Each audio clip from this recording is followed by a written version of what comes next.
Bismillahirrahmanirrahim. Assalamualaikum warahmatullahi wabarakatuh.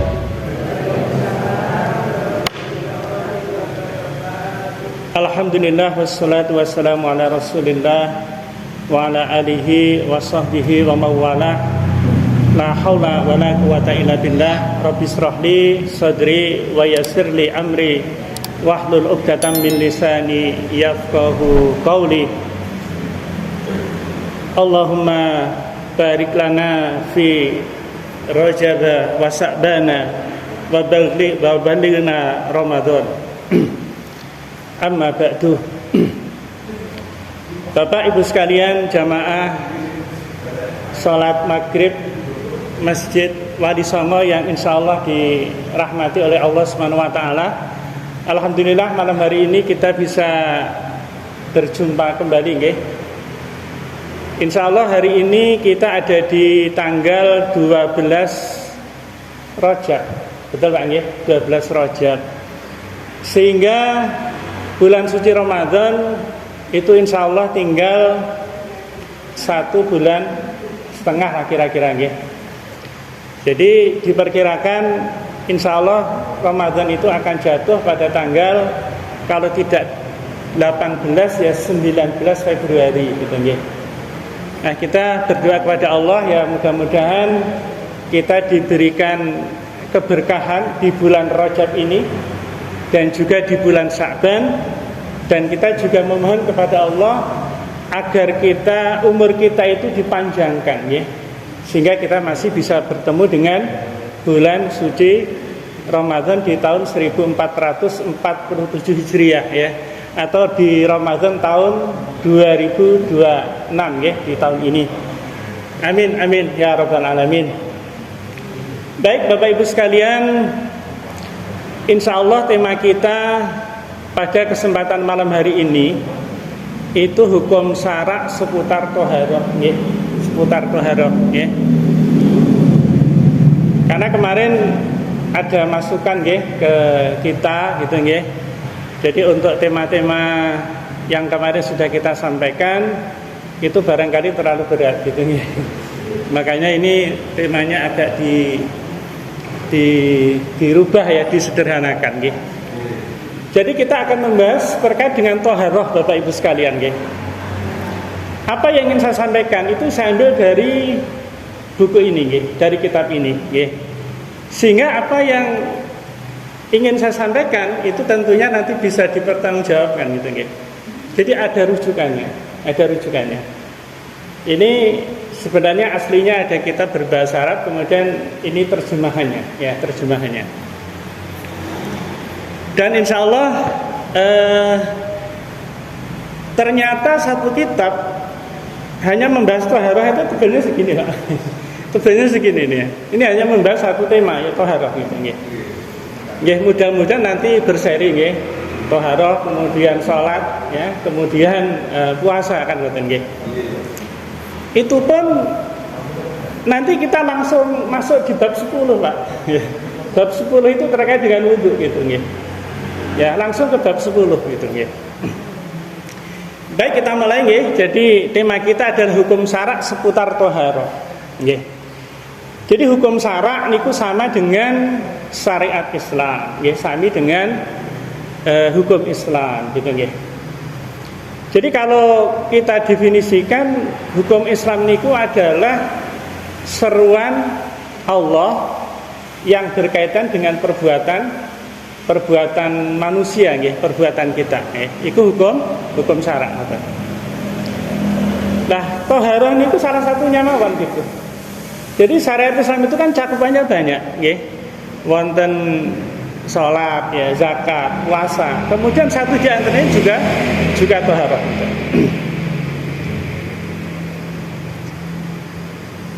Jadi buku yang ingin saya bahas itu judul aslinya itu adalah Al-Jami' li ahkamus shalah ya. Ini diterbitkan oleh Muassasah Ar-Risalah. Penulisnya adalah Syekh Mahmud Abdul Latif Uwaidah. Ini penulisnya nggih. Jadi buku ini cetakan pertama tahun 2001 Masehi ya, dicetak pertama kali. Kemudian ini edisi bahasa Indonesianya gitu. Jadi judulnya adalah Tuntunan Toharoh berdasarkan Al-Quran dan Al-Hadis gitu. Jadi dari judulnya mawon itu kan sudah tergambar gitu di benak kita gitu, bahwa nanti apapun yang disampaikan ya di dalam buku ini itu semuanya ada dasarnya ya, semuanya ada landasannya, baik dari Al-Quran ataupun hadis gitu ya. Sebagaimana kita pahami jumhur ulama ya, jadi kesepakatan para ulama ya, sepakat bahwa sumber hukum Islam itu kan ada 4 ya. Meskipun sebenarnya ada lebih dari 4, tetapi yang tidak ada perdebatan, artinya jumhur niku sepakat gitu nggih. Nggih, jumhur itu termasuk imam mazhab nggih, baik Imam Syafi'i, kemudian Imam Maliki, Imam Hanafi nggih, kemudian imam mujtahid yang lain. Itu sepakat itu. Yang pertama adalah Al-Qur'an, kemudian yang kedua adalah As-Sunnah atau hadis, yang ketiga itu adalah ijma ya. Meskipun ini lebih spesifik sebenarnya, ijma'us sahabah ya. Meskipun untuk yang ketiga ini juga ada perbedaan ya. Ada perbedaan ya. Tetapi dalam konteks ini yang saya maksud adalah ijma' sahabat, kemudian yang ketiga itu adalah qiyas gitu. Itu adalah sumber hukum Islam. Baik Bapak Ibu sekalian, sebagaimana tadi saya sampaikan, buku ini tebal, tetapi tidak kita mulai dari bab 1, tidak ya. Tetapi langsung bab 10 itu terkait dengan persoalan wudu ya. Definisi dan legalitas wudu ya. Yang pertama kita membahas definisi dulu ya, atau pengertiannya dulu. Jadi ada pengertian dari sisi bahasa atau disebut dengan makna lughah atau makna bahasa. Nanti yang kedua itu adalah dari makna syariatnya gitu nggih. Jadi kalau dari makna bahasa itu artinya adalah air yang digunakan untuk bersuci. Nah, kalau dari pengertian syarak ya, wudu itu adalah membasuh muka dengan air ya, kemudian kedua tangan hingga siku, kedua kaki hingga kedua mata kaki, kemudian mengusap kepala dengan urutan tertentu dan dilakukan secara berturut-turut, atau kalau bahasa Arabnya itu muwalat ya, dengan disertai niat untuk menghilangkan hadas kecil, sehingga bisa menjadikan orang yang melakukannya itu boleh yang pertama melakukan sholat, yang kedua memegang mushaf Quran, dan yang ketiga itu bisa melakukan tawaf ya. Jadi tawaf itu bagian dari ibadah umroh ataupun ibadah haji gitu ya. Nah ini secara makna syaraknya gitu. Saya akan kasih contoh yang lain ya. Misalkan ketika kita mendengar lafaz sholat gitu ya, itu juga ada makna bahasa, juga wonten makna syariatnya gitu. Jadi kalau kita buka di kamus nggih, sholat niku artinya doa, ngoten nggih, atau mutlaqud doa. Jadi semua doa itu ya sholat gitu. Tetapi makna syar'inya itu adalah sebuah aktivitas yang dimulai dari takbiratul ihram, kemudian diakhiri dengan salam ya. Kemudian membaca yang menjadi rukun ya, kemudian yang gerakan-gerakannya juga sudah ditentukan gitu ya. Sehingga ketika ada dua makna seperti ini, maka yang dipakai, yang digunakan ya makna syariatnya gitu. Kan mboten saged misalkan ketika ditanya apakah panjenengan sampun sholat, dijawab sampun. Ketika dimaknai sholat itu cuma doa kan gitu kan mboten pas ngoten nggih. Jenenge sholat niku nggih ya sebagaimana yang kita lakukan barusan tadi gitu nggih. Dimulai dari takbiratul ihram kemudian diakhiri dengan salam gitu nggih. Kemudian bacaan dan gerakannya juga sudah ditentukan gitu nggih. Itu contoh yang lain gitu nggih. Lah, kemudian juga yang paling penting kan niat gitu. Niat untuk menghilangkan hadas kecil gitu. Hadas kecil insyaallah panjenengan semua paham nggih. Misalkan buang air kecil ya. Kemudian keluar angin kan gitu. Itu kan hadas kecil gitu. Kemudian ketika wudu sudah dilakukan ya, berarti suci dari hadas. Maka kemudian kita bisa melakukan sholat gitu. Ya, coba kalau misalkan seseorang sedang berhadas, kemudian sholat itu, apakah sholatnya sah? Kan boten ya, kan boten gitu ya. Sholatnya tidak sah gitu. Nah itulah pentingnya ilmu gitu ya. Jadi sebelum beramal kita harus tahu ilmunya. Demikian pula dengan kita punya wudu, kita itu boleh untuk memegang mushaf ya. Jadi mushaf itu adalah ya Al-Qur'an tetapi yang tidak ada terjemahannya, itu mushaf gitu ya. Dan mushaf yang sekarang kita pakai itu namanya mushaf Utsmani ya, mushaf Utsmani.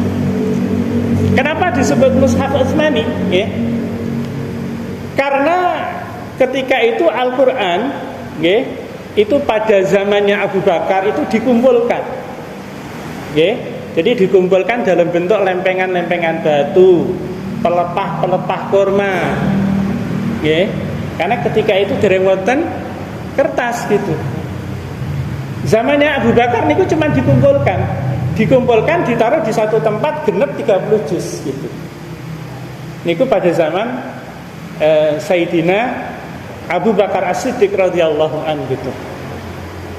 Kemudian ketika Abu Bakar itu meninggal, berarti yang sudah dikumpulkan tadi itu di dalam tanda kutip diwariskan kepada penggantinya, yaitu Umar bin Khattab.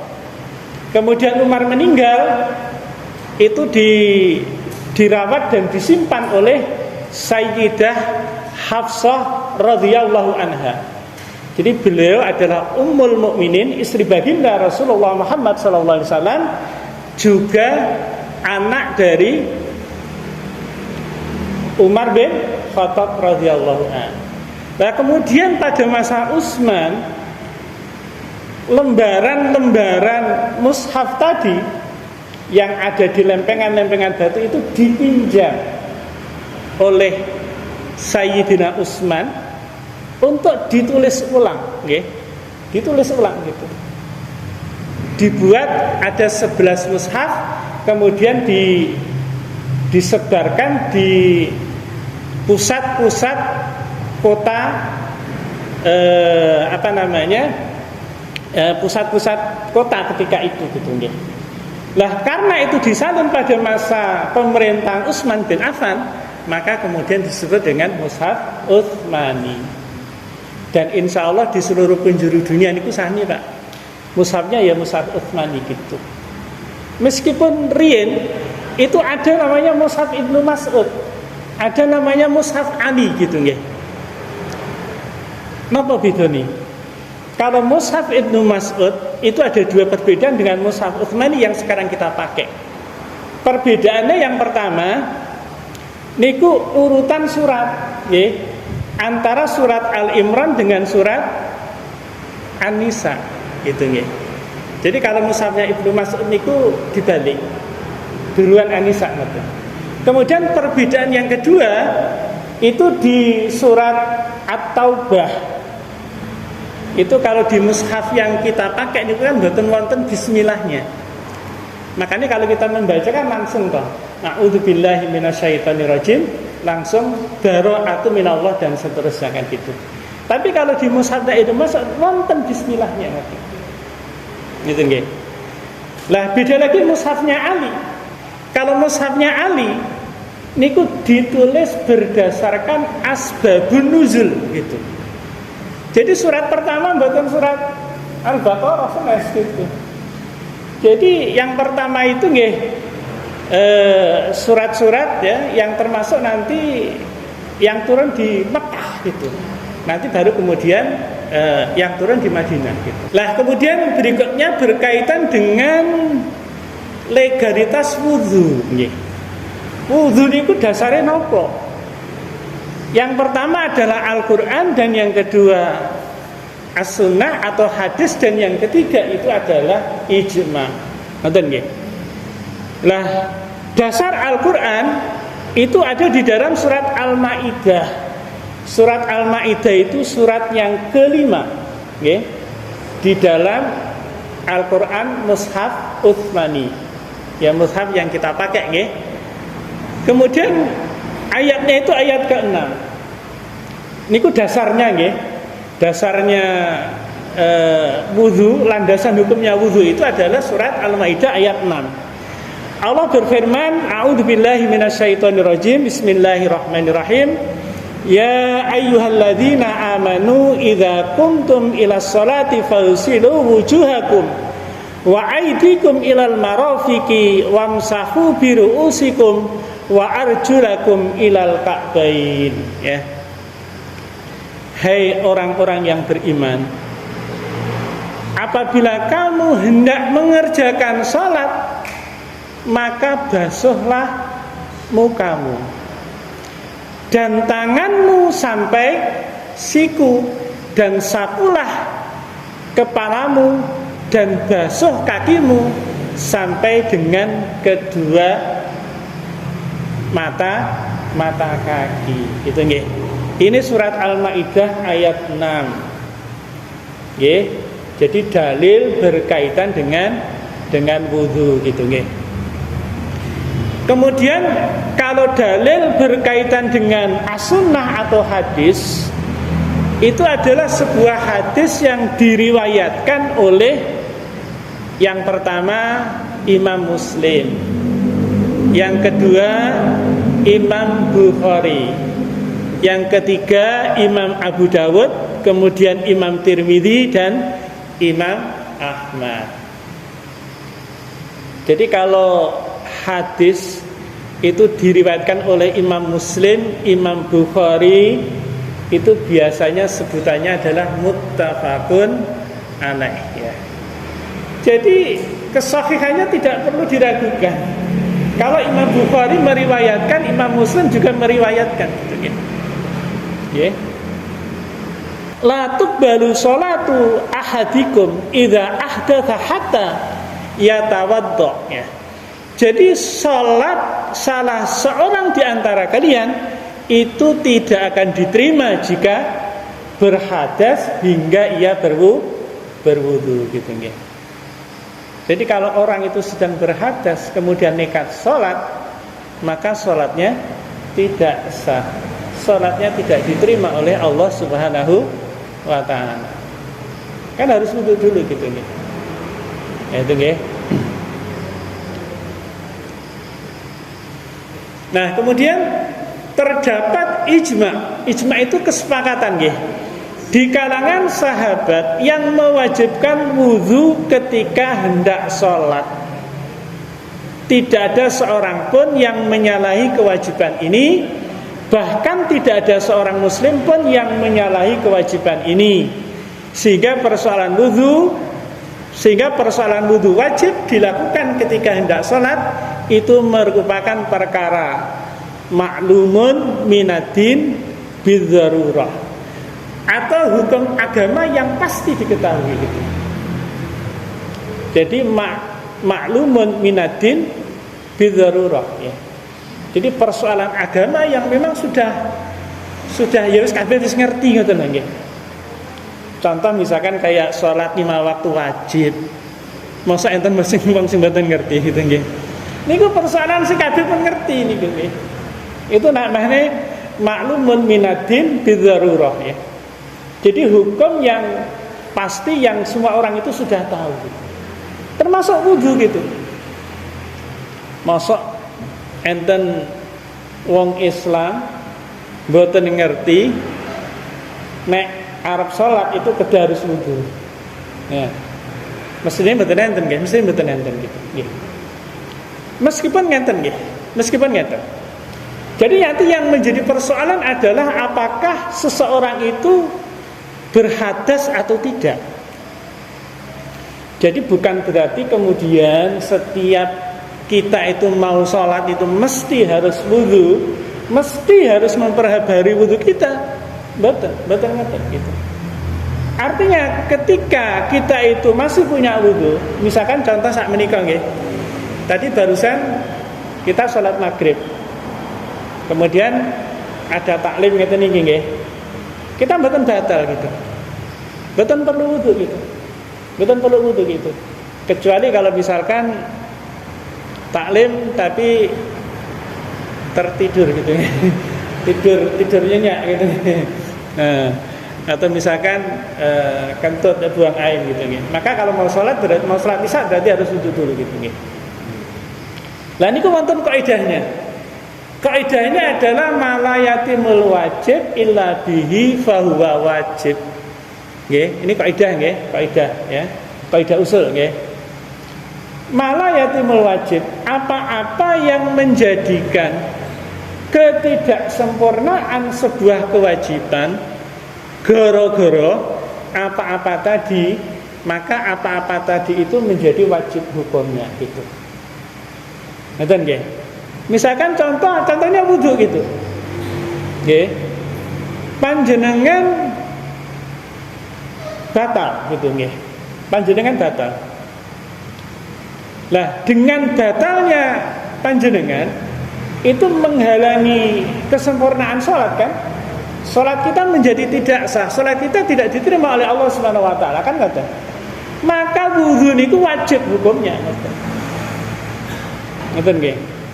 Tetapi kalau kita tidak batal ya, tidak berhadas masih punya wudu gitu nggih. Ya, tidak perlu memperbarui wudu kita gitu. Ketika kita mau melaksanakan sholat berikutnya gitu nggih. Baik, kita lanjutkan gitu. Nah, sekarang kita masuk poin yang kedua. Ini berkaitan dengan keutamaan wudu. Ya. Kadang-kadang banyak di antara kita yang melakukan ibadah niku mergo napa nggih? Mergo wis kebiasaan gitu ya. Kebiasaan. Kadang-kadang wis melu-melu lah kan nggih. Kadang-kadang yo gak ngerti. Ngapa kok itu dilakukan gitu nggih. Maka di kajian ini insyaallah nggih kita akan mencoba belajar bareng-bareng nggih atau sinau bareng lah nggih. Kalau gitu sih belajar ngoten nggih. Ketika kita melaksanakan ibadah, kita itu ngerti dalil ngoten nggih. Amargi nek kita ngomongin ilmu di dalam Islam nggih. Jadi ilmu di dalam Islam itu cuma dibagi menjadi dua. Nggih. Nek ilmu zaman sekarang ya, sekarang itu kan misalkan jenjang pendidikan nggih. Nek SD sampai perguruan tinggi, nek S1, nek S2 ya. S2, S3 gitu ya, doktor ya. Jadi ibarat kata wong itu sing ilmunya mentok itu ya doktor niku nggih. Ya, S3, doktor. Tapi kalau dalam Islam itu cuma ada dua nggih. Yang pertama niku mujtahid. Mujtahid itu ilmunya sing pun mentok. Meskipun mujtahid itu mungkin dibagi tiga ya. Ada mujtahid mutlak, mujtahid mazhab, ada mujtahid masalah. Gitu. Nah, mujtahid mutlak niku fuqaha, ahli fikih ya.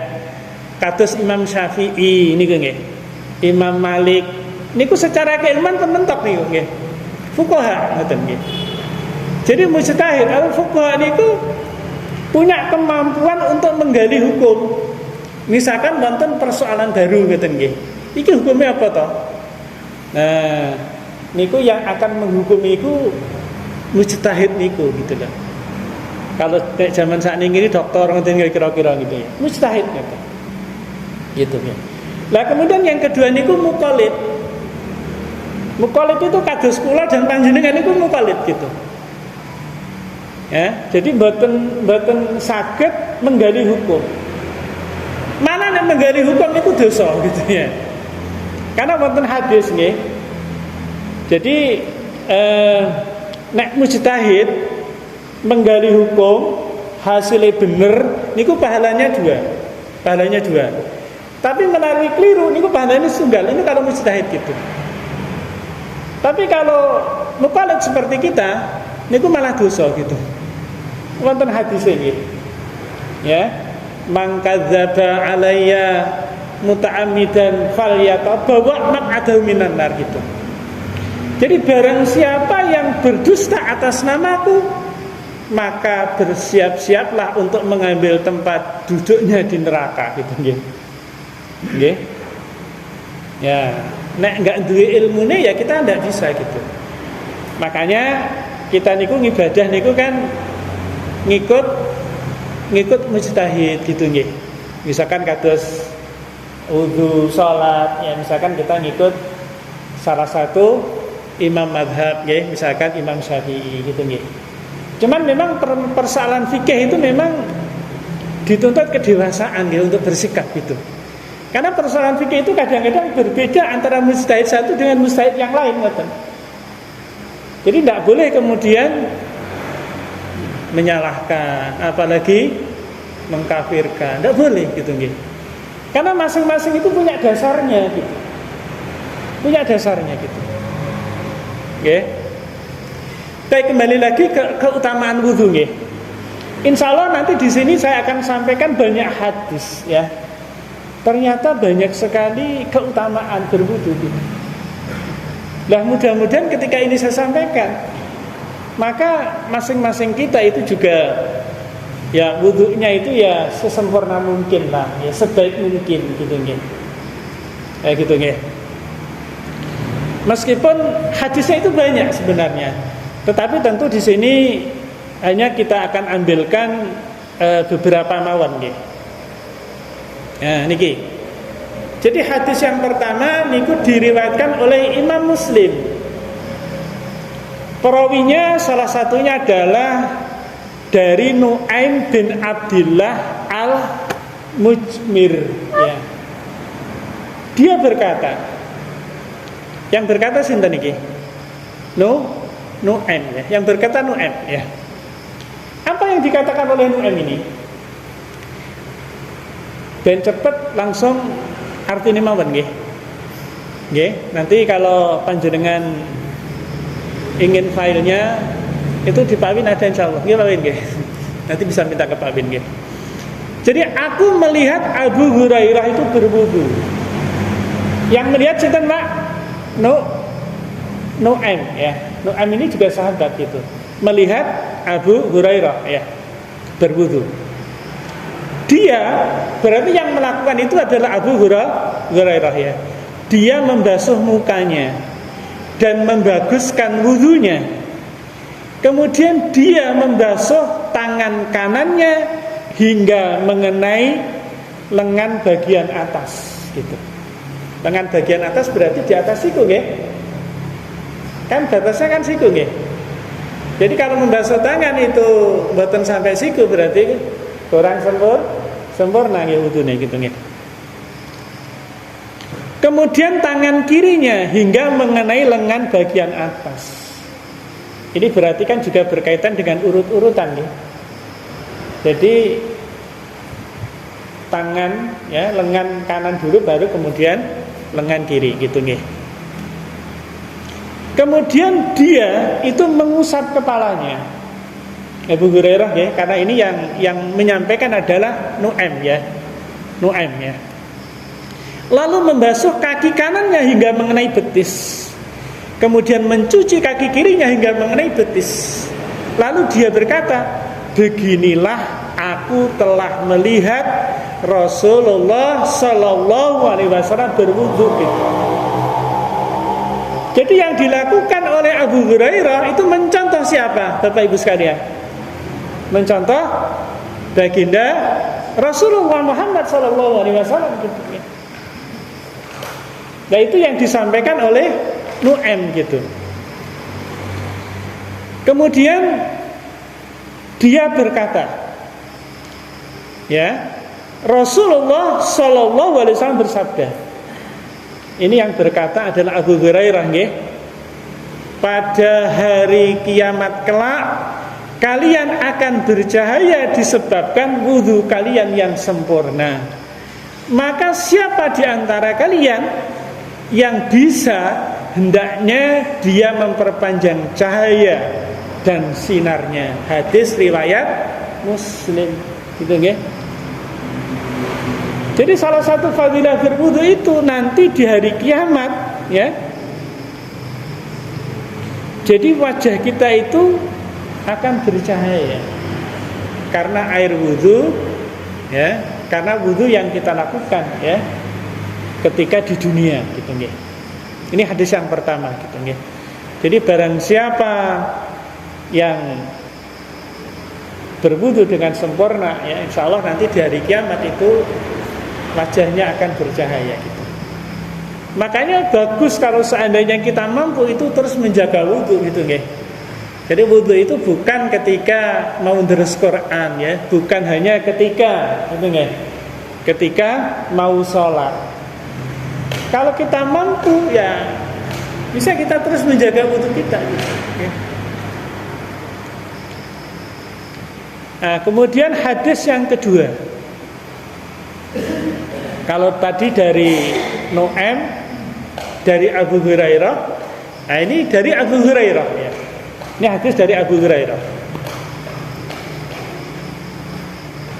Insya Allah Isya jam 19:11 ya.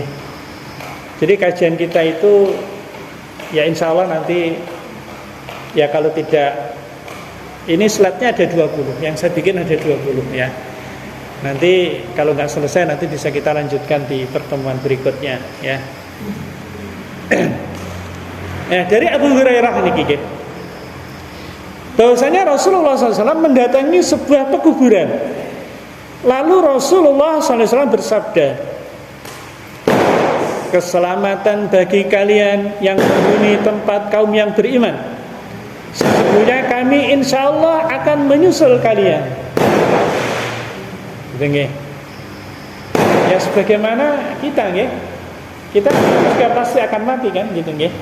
Jadi akan menyusul saudara-saudara kita gitu nggih, yang sudah mendahului kita gitu.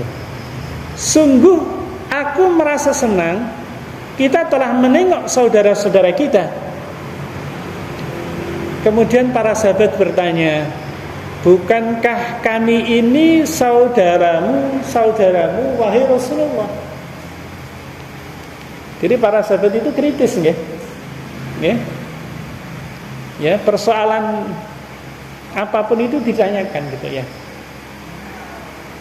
Jadi ketika Rasul mengatakan kelak kita akan ketemu dengan saudara-saudara kita gitu ya. Tapi kemudian para sahabat bertanya, bukankah kami ini saudara-saudaramu ya Rasulullah gitu. Kemudian apa jawaban baginda Rasulullah? Rasul mengatakan kalian adalah para sahabatku, sedangkan saudara-saudara kita itu belum tiba. Jadi kalau di dalam nas yang lain itu dijelaskan ya, yang dimaksud saudara itu adalah orang yang kelak hidup jauh dari zaman Nabi, tetapi tetap beriman kepada Nabi gitu, dan menjalankan sunnah-sunnahnya gitu. Jadi kalau orang beriman pada zaman Nabi itu kan, saya tidak mengatakan mudah ya, karena faktanya dulu orang yang hidup sezaman dengan baginda Rasul itu kan yang kafir kan juga banyak gitu ya. Tetapi minimal gitu, sahabat itu langsung menyaksikan Rasul gitu. ya, melihat mukjizatnya gitu ya. Langsung gitu ya. Ya. Tapi ternyata mereka itu disebut oleh baginda Rasul itu hanya sahabat, bukan saudara gitu ya.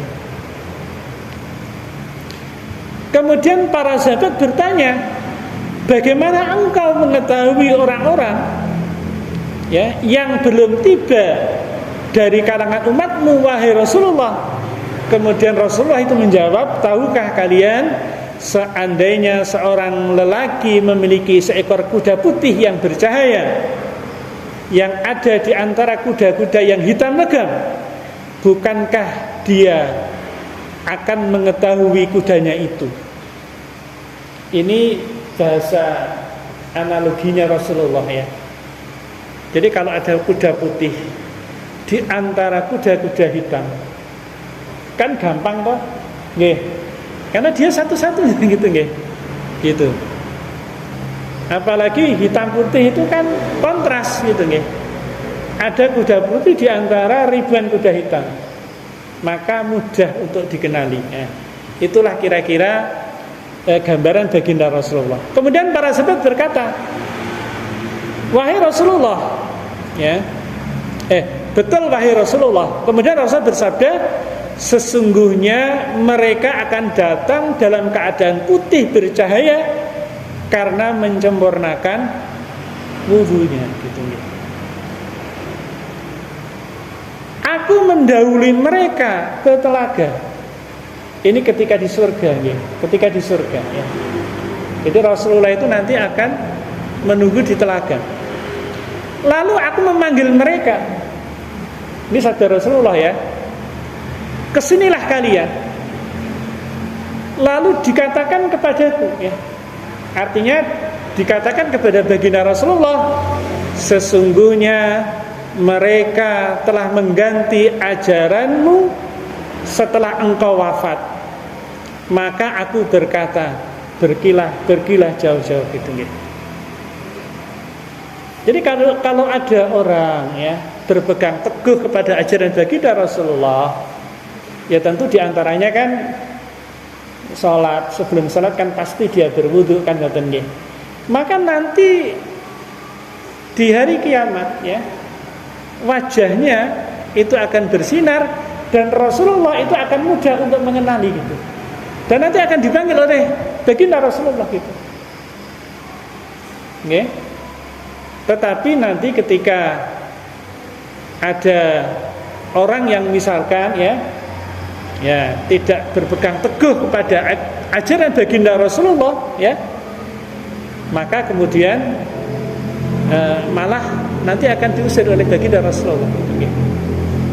Itu hadis riwayat Muslim dan Ibnu Majah dan Imam Malik ya. Itu yang kedua.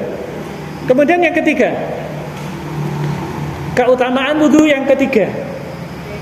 Ini diriwayatkan dari Abu Hazim ya. Aku berada di belakang Abu Hurairah. Dia sedang berwudu untuk sholat. Dia memanjangkan usapan tangannya hingga mencapai ketiaknya gitu ya.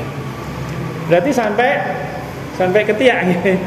Jadi melebihi siku-siku dan bahkan melebihi lengan bagian atas gitu ya. Maka aku bertanya kepadanya gitu.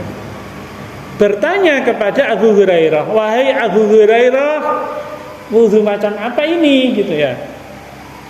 Kemudian Abu Hurairah berkata, wahai Bani Faruq, engkau berada di sini. Seandainya aku tahu bahwa engkau berada di sini, niscaya aku tidak akan melakukan wudu yang seperti ini gitu ya. Gitu ya. Ini kalau tidak salah ini penjelasannya orang yang bertanya itu orang Badui ya. Orang Badui itu orang kampung ya. Orang kampung gitu nggih. Aku mendengar kekasihku Rasulullah bersabda. Ini kata Abu Hurairah nggih. Perhiasan seorang mukmin itu akan mencapai sejauh mana yang dicapai air wudunya gitu ya. Nggih. Kalau wudunya sampai siku, berarti kan sampai situ nggih.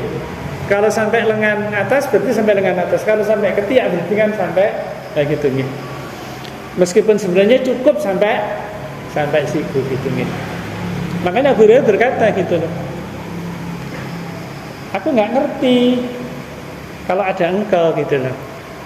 Kalau aku tahu ada engkau ya aku nggak akan melakukan seperti itu gitu ya. Artinya dikhawatirkan ada fitnah gitu. Ya, dikhawatirkan ada fitnah. Kemudian keutamaan wudu yang keempat, ya. Ini juga dari Abu Hurairah radhiyallahu anhu, ya. Maukah kalian aku tunjukkan pada sesuatu yang dijadikan oleh Allah Subhanahu wa taala itu sebagai penghapus kesalahan dan pengangkat derajat. Nggih. Ya kados hari ini nggih. Mau mboten ya panjenengan ya dikasih saya ditunjuk gitu ya yang bisa menghapus kesalahan dan mengangkat derajat kita gitu. Kemudian mereka menjawab, kami mau wahai Rasulullah. Kemudian Rasulullah bersabda, menyempurnakan wudu di dalam berbagai kondisi yang tidak disukai. Contoh seperti ketika airnya itu dingin gitu nih. Jadi kadang-kadang airnya dingin itu kan orang enggan ya untuk menyempurnakan wudunya gitu ya dengan alasan airnya dingin ya. Yeah. Jadi menyempurnakan wudu ya dalam berbagai kondisi yang tidak disukai ini termasuk penghapus kesalahan dan diangkatnya derajat kita ya, di sisi Allah Subhanahu wa taala. Ternyata bukan hanya wudu gitu. Ada lagi penghapus kesalahan dan pengangkat derajat kita, yaitu memperbanyak langkah kaki untuk pergi ke masjid. Nggih. Oleh karena itu, apa yang kita lakukan hari ini nggih? Saya dan panjenengan melangkahkan kaki dari rumah menuju ke masjid ini, mudah-mudahan ini sebagai wasilah yang bisa menghapus kesalahan kita gitu dan mengangkat derajat kita gitu. Kemudian menunggu sholat setelah sholat. Hari ini pun kan ngoten nggih.